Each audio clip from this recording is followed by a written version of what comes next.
As a paranormal investigator, I laugh so hard when I hear people talk about their doubts and disbelief in supernatural or paranormal activities or encounters. I have been a paranormal investigator for more than 14 years, and I can boldly affirm that there are such things as haunted houses, books, chairs, or anything you can think of. Being in this profession has proven over and over again that a demon or a spirit can choose to possess or live within whatever it wants to. So when people say that houses or things cannot be haunted, I do understand that they are speaking from a place of ignorance.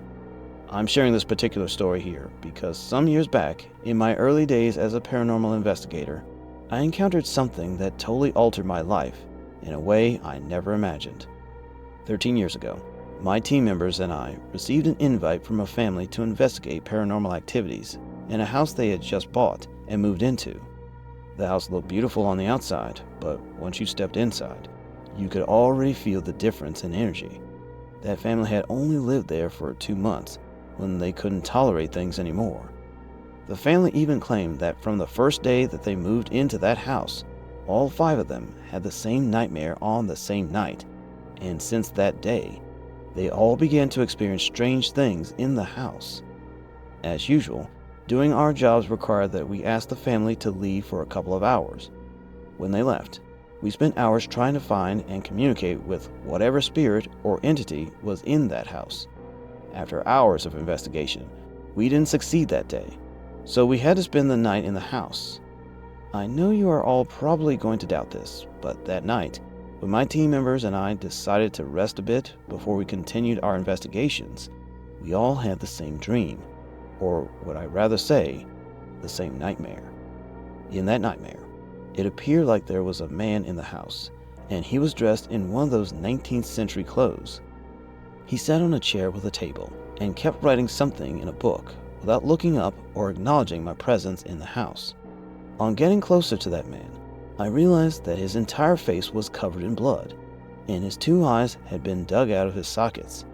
I was so frightened by what I had seen, and when I woke up from that nightmare, I realized that we all had the same nightmare, which was also similar to the ones that the family claimed they had. Even though it was really creepy to see a man with a bloody face and his eyes dug out, it gave us a clue that we were dealing with a man's spirit. Judging from his outfit and the age of the house, we also assumed that he might have been the original owner of the house. Unfortunately, we spent the rest of the night trying to gather more information on the spirit we believe possessed the house, but we weren't successful. After that night, 3 more days of investigation passed without any success in reaching out or communicating with the man's spirit, and that's when we began to explore the chances of the house containing something from the original owners that may have been haunted. We spoke to the family and questioned them about the properties they found in the house when they moved in, because we believed the chair or table from the nightmare we all had might have been haunted. But the family told us that the house was nearly empty when they moved in, and the only thing they found was a big box of old books, which they had kept in the basement. I remembered that the man from my nightmare was writing something in a book, so I believe there were also chances that the book could have been haunted. Without wasting time, we asked the family to get us the box of books, and they did.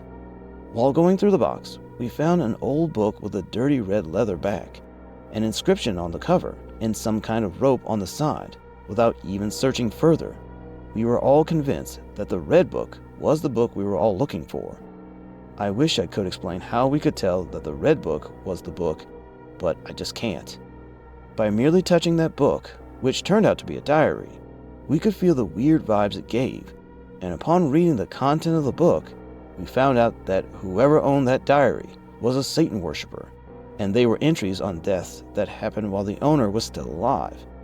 Not just that, the diary contained satanic drawings, rituals, mysterious deaths, and how the victims died. And the worst of it all was that it seemed like the owner of the diary was the one killing all those people and recording his evil deeds in his diary. After my team and I read that diary, we were pretty sure it was the haunted item in the house, so with the family's permission, we took the diary away. That wasn't the first time my team would collect haunted items from our clients' houses.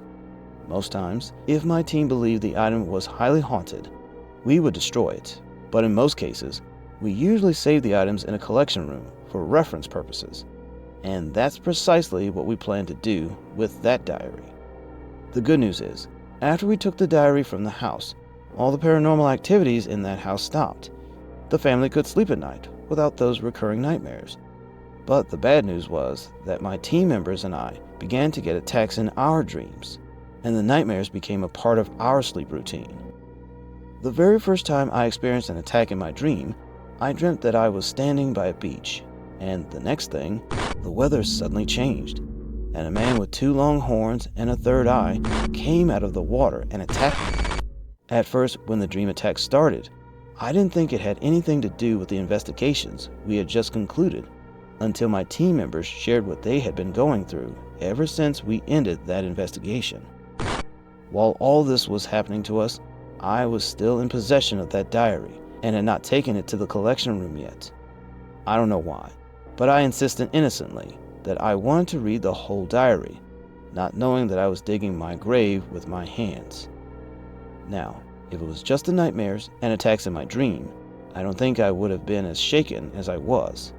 Shortly after the nightmares began, I noticed that I would wake up in the morning and see dead birds in my front yard and backyard. In fact, it wasn't just in the mornings.